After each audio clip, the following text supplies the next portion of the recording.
क्या कभी आपने सोचा है कि क्यों कुछ बातें इतनी उलझी हुई लगती हैं, खासकर जब बात रिश्तों की आती है? अक्सर हम प्यार को शांति, सुरक्षा और सुकून से जोड़ते हैं।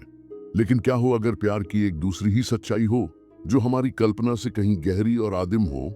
स्त्रियों के बारे में एक सच है, जो शायद सुनने में थोड़ा असहज लगे, पर वो सच है। एक स्त्री कभी कभी अपने सारे आदर्शों को, अपने परिवार को, यहाँ तक कि अपने बच्चों को भी पीछे छोड़ सकती है। क्यों? क्योंकि अगर उसे लगता है कि सामने खड़ा पुरुष उसकी भीतर की उथल पुथल, उसकी अराजकता को संभाल सकता है, तो वह उस शक्ति की ओर खींची चली जाती है। यह कोई फिल्मी कहानी नहीं, यह हमारे भीतर का जीव विज्ञान है, और इतिहास भी यही कहता है।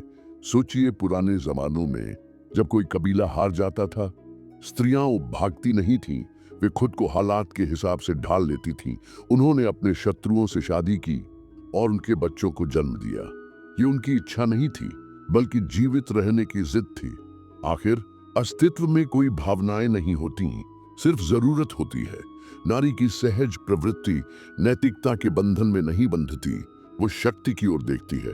हो सकता है वह आपको टॉक्सिक कहे, लेकिन अगर आप आत्मविश्वास और नियंत्रण की आभा बिखेरते हैं, अगर आपकी खामोशी उसकी बेचैनी से ज्यादा शक्तिशाली है, तो वह कहीं ना कहीं झुक जाएगी। ये प्रेम नहीं होगा, बल्कि कुछ ऐसा होगा जिसे वह खुद भी पूरी तरह नहीं समझती। पर आपको यह समझना होगा, फ्राइड, जिन्हें अक्सर गलत समझा जाता है, वह स्त्रियों का अपमान नहीं कर रहे थे। वह तो उन्हें समझना चाहते थे। उनका मानना था कि हर पसंद, हर एहसास, हर आकर्षण के पीछे एक लड़ाई चल रही है। एक स्त्री क्या चाहती है और उसे क्या चाहने के लिए सिखाया गया है। वह खुद भी नहीं समझ पाती कि उसे खतरा क्यों पसंद है। जब सब कुछ ठीक होता है तो वह क्यों दूर भागती है, उसे शांति देने वाले को क्यों तोड़ देती है, पर उस इंसान के सामने झुक जाती है जो उसकी जिंदगी में तूफान ले आता है। फ्रायड ने इसे किसी पहेली की तरह नहीं, बल्कि एक व्यवस्थित संरचना के तौर पर देखा। उनका मानना था कि स्त्री का इद, उसका आदिम हिस्सा, शक्ति, सुरक्षा और आनंद खोजता है। इसे नैतिकता या आपकी दयालुता से कोई फर्क नहीं पड़ता। इसे बस यह देखना होता है, क्या यह मेरी अराजकता को काबू कर सकता है? और उसका सुपर ईगो, समाज की आवाज, माता पिता की सीख, पुराने घाव, उस इच्छा को गलत बताता है, उसे शर्मिंदा करता है। इन दोनों ताकतों के बीच उसका अहं बस जीवित रहने की कोशिश करता है। यही वजह है कि वह कभी गर्म तो कभी ठंडी रहती है। वह आपको चाहती है और फिर आप पर ही हमला करती है। वह भावनात्मक रूप से अस्थिर दिख सकती है, पर हमेशा आपके ध्यान पर उसका पूरा नियंत्रण होता है, क्योंकि उसके अचेतन मन में प्यार शांति नहीं, प्यार शक्ति है। और अगर आप ये नहीं समझेंगे, तो आप उसकी परीक्षाओं को प्यार मानेंगे, उसकी खामोशी को रहस्य और उसकी उलझन को मासूमियत। और आप उसे एक सच को कभी नहीं सुन पाएंगे जो वह जोर से नहीं कह पाएगी। वह सुरक्षित महसूस नहीं करना चाहती, वह दावे में महसूस करना चाहती है। सिगमंड फ्रायड ने किसी क्रांति की शुरुआत नहीं की थी। वह एक डॉक्टर थे जो बस यह समझना चाहते थे कि लोग दुखी क्यों होते हैं। लेकिन जितना गहरा वह इंसानी दिमाग में उतरे, उतने ही हैरान करने वाले जवाब मिलते गए, खासकर स्त्रियों के बारे में।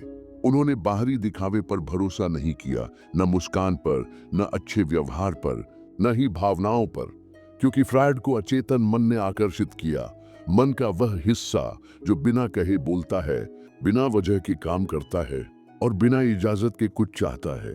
और जब उन्होंने नारी की इच्छा का अध्ययन किया, वह नहीं जो स्त्रियां कहती थीं, बल्कि वह जिसकी ओर वे वास्तव में खींची चली जाती थीं, तो उन्होंने कुछ ऐसा उजागर किया जिसने हमारे सभी रोमांटिक ख्यालों को तोड़ दिया। यह आदिम था, कच्चा था और जीवित रहने तथा शक्ति के सामने झुकने पर आधारित था। क्या आपने कभी सोचा है कि क्यों कुछ रिश्ते इतने उलझे हुए लगते हैं? हम देखते हैं कि स्त्रियां अक्सर भले और सज्जन पुरुषों को छोड़कर उन लोगों के प्रति आकर्षित होती हैं जो उनके भीतर शर्म, डर या गहरी चाहत जगाते हैं। फ्रायड ने यह सब देखा। उन्होंने गौर किया कि स्त्रियों के शब्द उनके सहज इंस्टिंक्ट्स से मेल नहीं खाते। उनका अपराध बोध भी उनके व्यवहार के इन पैटर्नों को रोक नहीं पाता था। फ्रायड ने इसे दमन, रिप्रेशन कहा, एक रक्षा तंत्र जो मन उन चीजों को छिपाने के लिए इस्तेमाल करता है जिन्हें वह स्वीकार नहीं कर सकता। स्त्रियां अपनी ही सच्चाई को दबा रही थीं और समाज भी इसमें उनकी मदद कर रहा था। जब फ्रायड ने इस दमन को उजागर करने की कोशिश की तो दुनिया ने उनका विरोध किया। उन्हें मजाक का पात्र बनाया गया, सेंसर किया गया, यहाँ तक कि नफरत भी की गई। ऐसा इसलिए नहीं था कि वे गलत थे, बल्कि इसलिए कि वे बहुत सही थे। क्योंकि कोई भी, यहाँ तक कि स्वयं स्त्री भी, ये स्वीकार नहीं करना चाहती कि उसे वास्तव में क्या चीजें प्रेरित करती हैं। आपको लगता है कि वह आपको नजरअंदाज कर रही है, कि उसकी खामोशी का मतलब अरुचि है, लेकिन फ्रायड आपको बताएंगे कि यह आपके बारे में नहीं है, ये उसके मन के बारे में है, जो खुद को किसी ऐसी चीज से बचा रहा है जिसे वह संभाल नहीं सकता। उसकी खामोशी अनुपस्थिति नहीं है, यह उसके अचेतन मन से सोच समझ कर दी गई प्रतिक्रिया है, एक रक्षा तंत्र। जब उसके भीतर का ईड, संबंध बनाने की उसकी आदिम भूख जागृत होता है, तो यह उसके बाकी अस्तित्व को डरा देता है, क्योंकि उसके भीतर वह छोटी लड़की अभी भी जिंदा है जो कभी वह थी। और उस लड़की ने एक बात बहुत पहले ही सीख ली थी, प्यार से हमेशा अबैंडनमेंट, छोड़ दिए जाने का डर मिलता है। शायद वह उस कमरे में रोई थी जहां कोई नहीं आया। शायद उसने अपने पिता की ओर हाथ बढ़ाया और भावनात्मक रूप से खालीपन पाया। वह अनुभव गायब नहीं हुआ, वह अचेतन में डूब गया। अब एक वयस्क के रूप में वह दर्द खुद को नियंत्रण के रूप में छिपाता है। यह फुसफुसाता है, गायब हो जाओ इससे पहले कि वह बहुत करीब आ जाए। तो जब आप उसे मैसेज करते हैं और वह जवाब नहीं देती, फिर भी आपकी कहानियां देखती है, आपकी परछाई में मंडराती रहती है, तो समझिए कि आपने उसकी रुचि नहीं खोई है, आपने उसके अनसुलझे घावों को ट्रिगर कर दिया है। यह दमन का काम है। उसका मन अपने उन हिस्सों को दफन कर देता है जो आपको चाहते हैं, क्योंकि सुपर ईगो चेतावनी देता है कि नजदीकी खतरा है। हम मध्यस्थता करने की कोशिश करता है, जवाब मत दो, महसूस मत करो, नियंत्रण में रहो। वह आपको चोट पहुंचाने के लिए गायब नहीं होती, वह उस नाजुक प्रणाली की रक्षा के लिए गायब होती है जो उसे काम करने में मदद करती है। आप एक स्त्री से नहीं निपट रहे हैं, आप उसके इतिहास से निपट रहे हैं, ऐसे पैटर्नों से जो आपके फोन में उसके नाम से भी पुराने हैं, उन रातों की गूंज से जब वह अकेली रोई थी और खुद से कहा था, फिर कभी नहीं। और यहाँ त्रासद विरोधाभास है।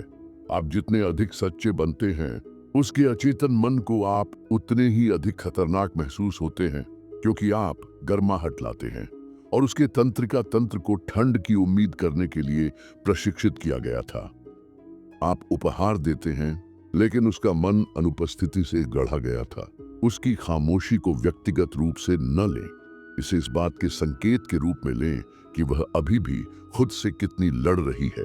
और याद रखें, जब एक स्त्री बिना किसी कारण के भागती है, तो यह हमेशा आपसे डर नहीं होता, यह उससे डर होता है जो आप उसके भीतर जगाते हैं।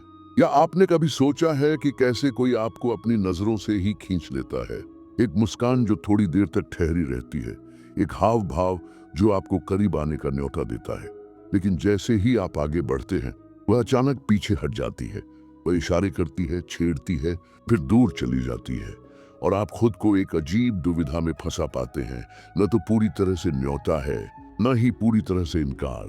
यह कोई बचपना नहीं है, बल्कि एक गहरा मनोवैज्ञानिक खेल है।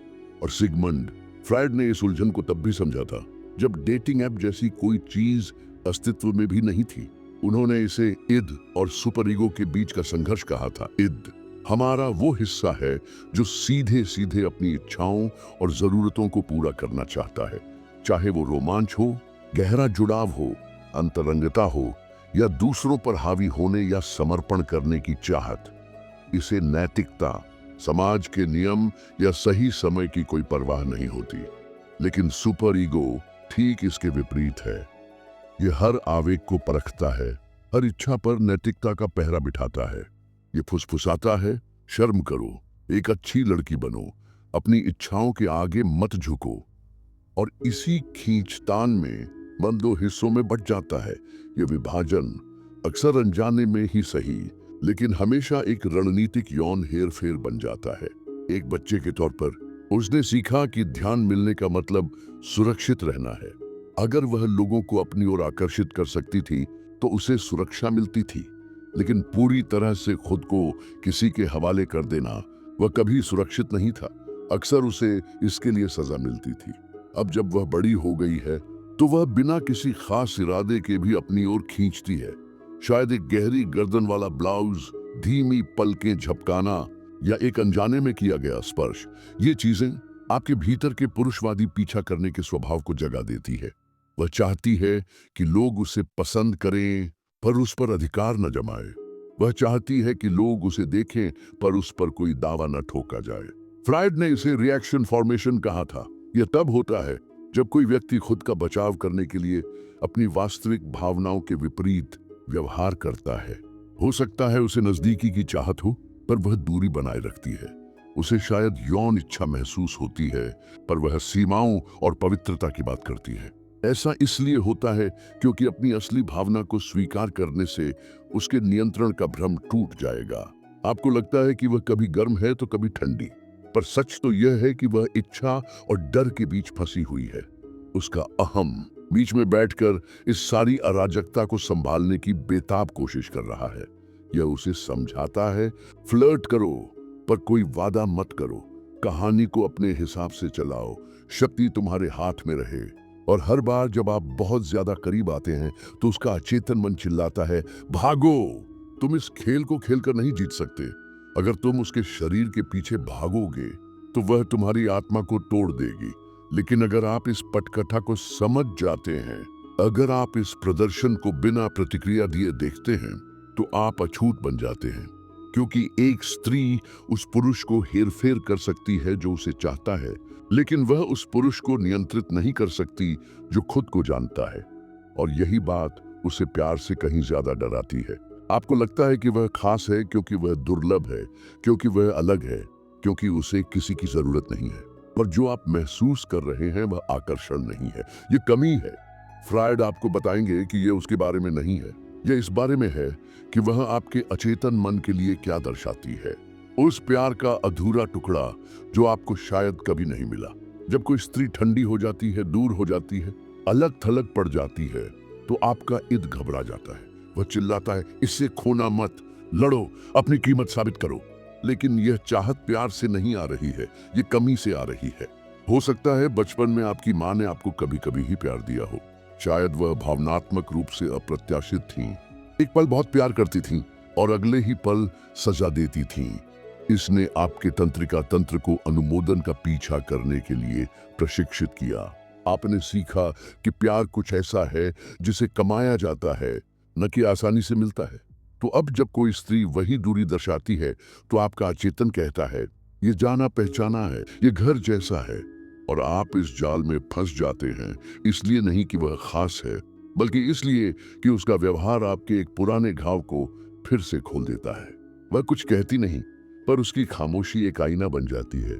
यह आपको आपके बचपन के उन पलों में ले जाती है जब आपने खुद को अदृश्य महसूस किया था और आप सिर्फ उसका ध्यान नहीं चाहते, आप घावों को भरना चाहते हैं। लेकिन यहीं पर जर है, वो जितनी अनुपस्थित होती है उतनी ही कीमती लगने लगती है। ऐसा इसलिए नहीं कि वह सच में दुर्लभ है, बल्कि इसलिए कि आपका दिमाग अनुपस्थिति को मूल्य से जोड़ने के लिए तैयार किया गया है। फ्रायड ने इसे विस्थापन, डिस्प्लेसमेंट कहा। आप उसका पीछा नहीं कर रहे हैं, आप अपने अतीत के भावनात्मक भूत का पीछा कर रहे हैं। आप उसकी ओर आकर्षित नहीं हैं, बल्कि आप महत्वपूर्ण महसूस करने की कोशिश की लत के शिकार हैं। और वह यह जानती है, भले ही अनजाने में ही सही, वह इस शक्ति को महसूस करती है। जिस पल वह अपना स्नेह रोकती है, आपकी मर्दानगी अस्थिर हो जाती है। आपका आत्मसम्मान उसके ध्यान पर निर्भर हो जाता है।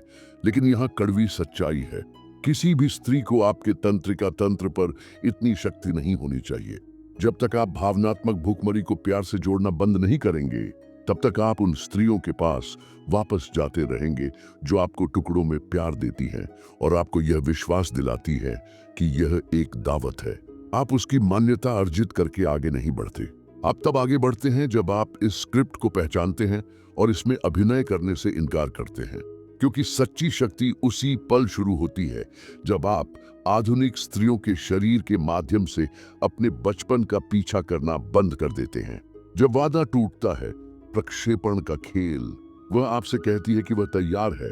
वह कहती है, तुम वही हो। वह बच्चों, भविष्य, शादी की बातें करती है और एक पल के लिए आपको लगता है कि आप चुने गए हैं।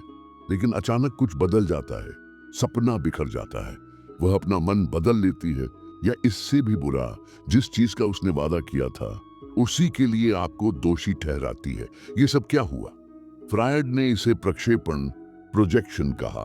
अपने आंतरिक संघर्ष को अनजाने में किसी और पर थोपने की क्रिया। वह आपसे झूठ नहीं बोल रही थी, वह खुद से झूठ बोल रही थी, और आप बस वह मंच थे जिस पर उसने यह नाटक खेला। शुरुआत में उसका ईद जागृत हुआ था, जुड़ाव बनाने की, वांछित होने की, भविष्य की कल्पना करने की उसकी सहज इच्छा।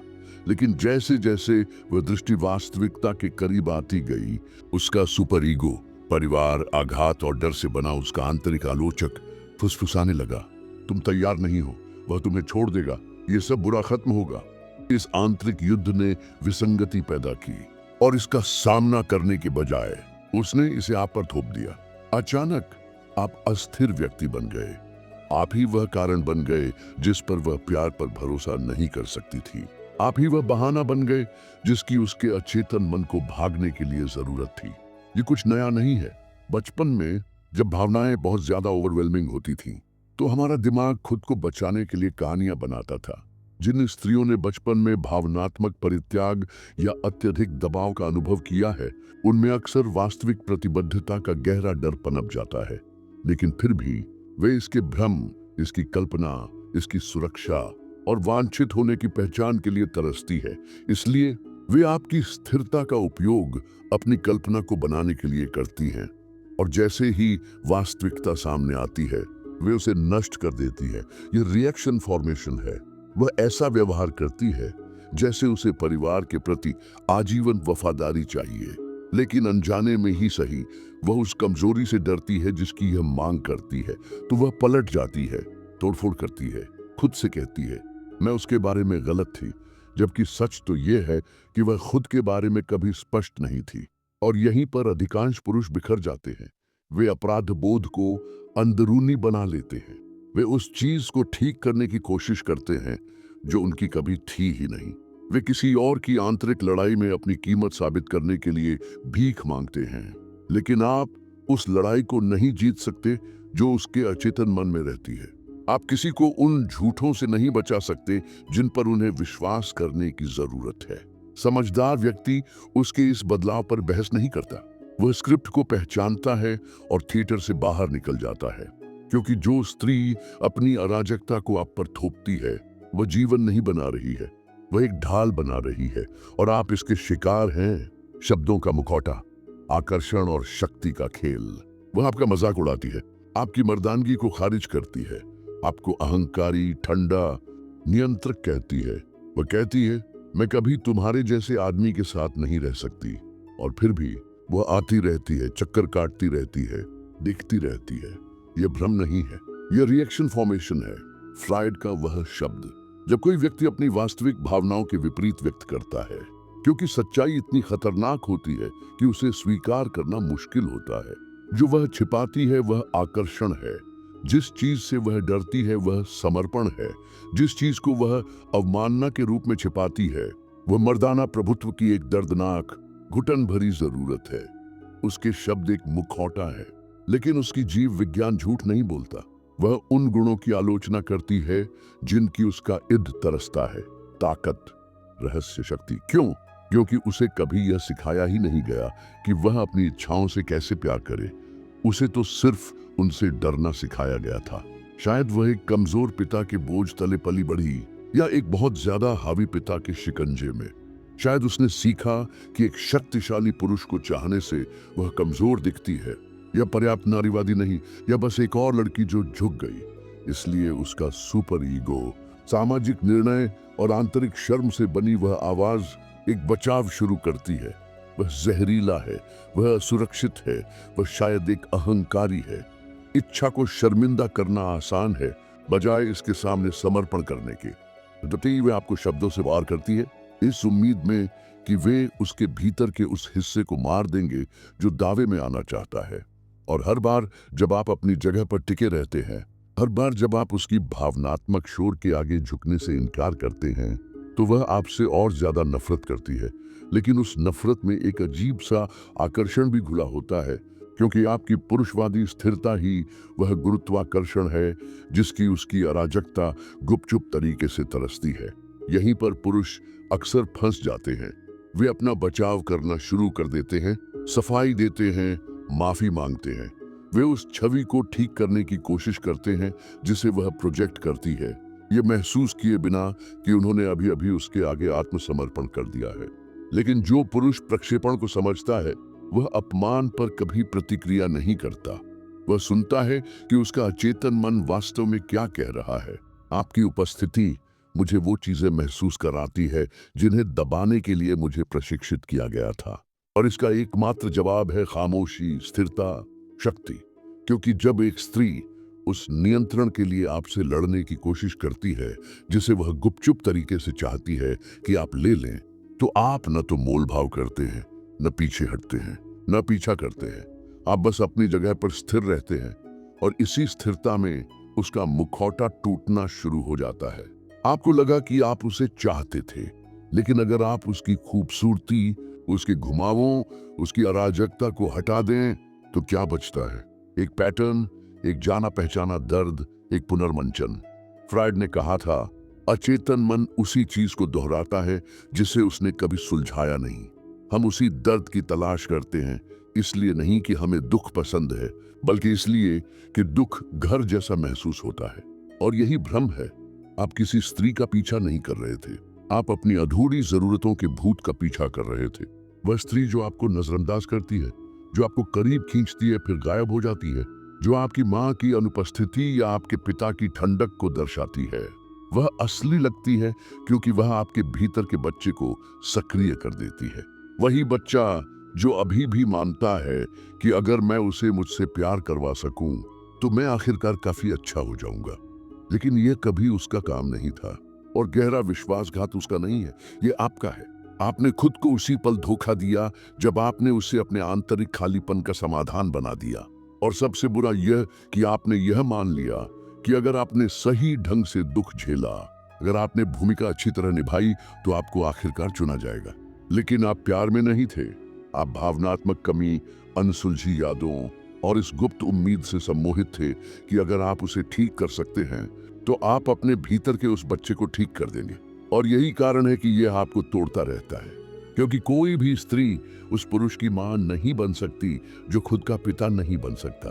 भ्रम कभी उसका ध्यान नहीं था, यह वह विश्वास था कि आपका मूल्य उस पर निर्भर करता है। आप खेल से प्रतिक्रिया देकर नहीं लड़ते, आप अरीना छोड़कर खेल खत्म करते हैं। वह स्त्री जो परखती है, रोकती है, बहकाती है और पीछे हटती है, वह आपकी विरोधी नहीं है, वह एक आईना है। और आपका एकमात्र काम है कि जब आप अपनी छवि देखें तो पलकें झपकाना बंद कर दें। फ्रायड ने सिखाया कि वास्तविक शक्ति दमन से नहीं आती, बल्कि उदात्तीकरण, सब्लाइमेशन से आती है। अपनी अराजक प्रवृत्तियों, भूख, जरूरत और दर्द को लेना और उन्हें किसी उच्चतर चीज में पुनर्निर्देशित करना। तो जब आपको उसका पीछा करने की इच्छा महसूस हो, रुकें, उस आग को थामें और उसे अपने बेहतर बनने की ओर मोड़ें। क्योंकि वह पुरुष जिसे वह हेर फेर नहीं कर सकती, वह नहीं है जो उसे जीतता है, बल्कि वह है जिसे उसकी जरूरत नहीं होती। जब वह आपको भड़काने के लिए कहानियां पोस्ट कर रही हो, आप शारीरिक, मानसिक, आध्यात्मिक रूप से खुद को मजबूत कर रहे हो। जब वह अपने मूल्य को ध्यान में माप रही हो, आप एकांत में अपने उद्देश्य को धार दे रहे हो।